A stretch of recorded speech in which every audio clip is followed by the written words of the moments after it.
Ольга Валерьевна, здравствуйте. Об эпидситуации в республике на сегодняшний день. Добрый день, уважаемые жители Республики Саха-Якутия. Текущая санитарно-эпидемиологическая ситуация в республике характеризуется наличием подтвержденных 132 новых случаев коронавирусной инфекции.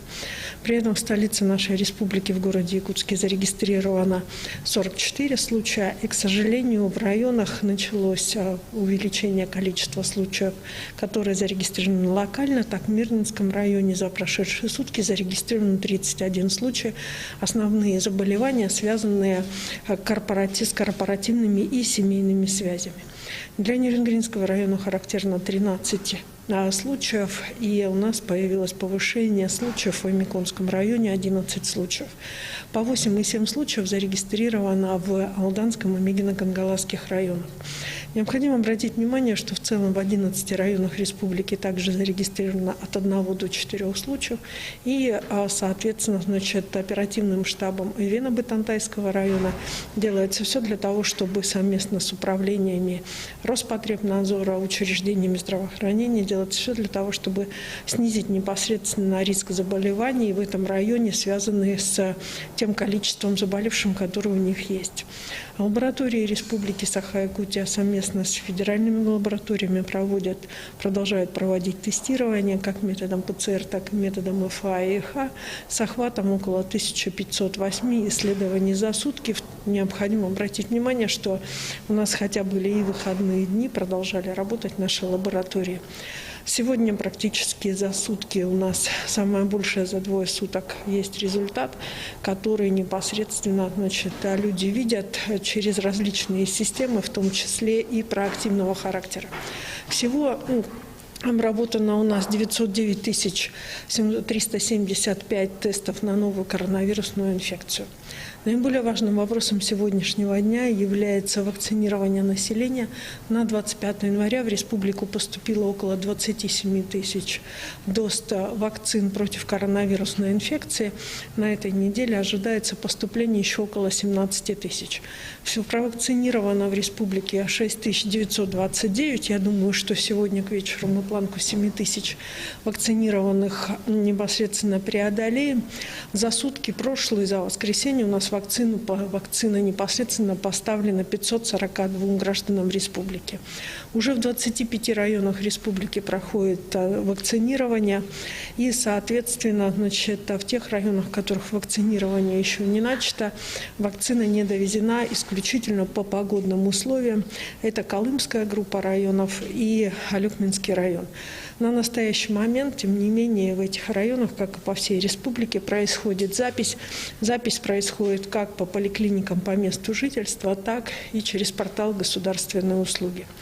Волонтерский штаб Республики Саха-Якутия оказывает услугу по сопровождению пожилых граждан по записи, оказанию помощи по записи для пожилых граждан и сопровождения их в пункты вакцинации в целях того, чтобы непосредственно именно пожилым гражданам и гражданам, страдающим хронических заболеваний, как можно быстрее пройти вакцинирование и снизить риски последующего тяжелого течения заболевания или риска заболевания вообще.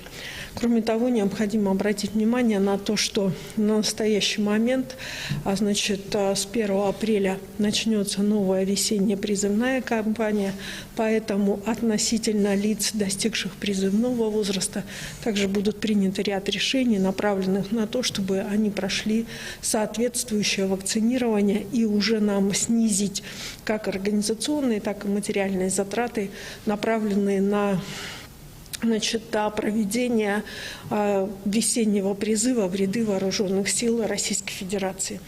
Сейчас только что закончился оперативный штаб под руководством главы Республики Саха-Якутия, на котором еще раз были акцентированы и поставлены главная задача – это осуществить вакцинирование четко, по плану. Для этого мы готовы и оборудованы как холодильным оборудованием. В Якутии зафиксировано у нас сегодня 450 медиков, которые будут участвовать в вакцинировании. Ну и, соответственно, создаются как постоянные пункты вакцинации, так и временные пункты для вакцинирования. Поэтому приглашаем всех граждан республики для вакцинации от новой коронавирусной инфекции. Спасибо, Ольга Валерьевна. Это был брифинг оперативного штаба об эпидобстановке в регионе на 25 января. Сейчас переходим к выпуску новостей.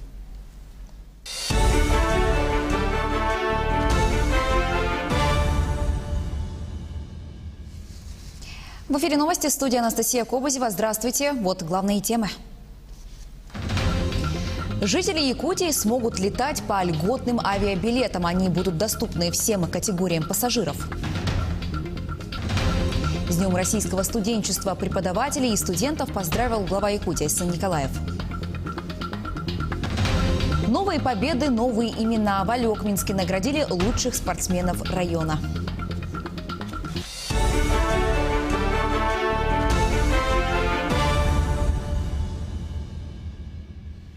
Глава Нерюнгринского района Виктор Станиловский подал в отставку. Информация появилась на официальном сайте района. Он выразил слова признательности руководству республики за понимание, поддержку и тесное сотрудничество, а также жителям района, которые всегда оказывали поддержку на выборах.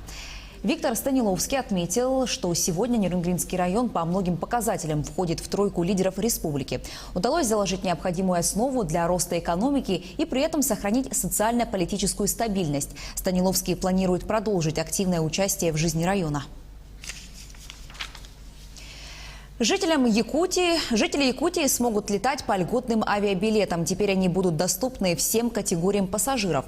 На эти цели правительство страны выделило дополнительно 5 миллиардов рублей. Распоряжение подписал премьер-министр России Михаил Мишустин. Благодаря субсидированию жители Дальнего Востока смогут приобретать авиабилеты по сниженному тарифу на перелеты более чем по 20 популярным маршрутам с территории Дальнего Востока в Москву и Санкт-Петербург. Предполагается, что благодаря принятому решению сэкономить на авиаперевозках смогут не менее 450 тысяч человек. Усилить работу по соблюдению графиков движения автобусов при экстремальных температурах в Якутске. Такое поручение дал исполняющий обязанности главы города Евгений Григорьев. Во время общегородской планерки руководители двух транспортных организаций сообщили о поломках и исходах автобусов с линии из-за низких температур. Также была заслушана информация о ДТП с участием автобусов и мерах по их профилактике. Григорьев отметил, что в первую очередь необходимо обеспечить безопасность горожан и поручил Департаменту градостроительства и транспортной инфраструктуры держать на ежедневном контроле графики движения и выход автобусов на маршруты. Между тем, в Алекминском районе ввели временное расписание движения автобусов с увеличенными интервалами между рейсами. Об этом сообщили в пресс-службе районной администрации. Это касается поездок между населенными пунктами района, а также рейсов внутри Алекминска. Жителей просят заблаговременно уточнять расписание движения автобусов в диспетчерской службе по телефонам 4 13 11, 4 16 30.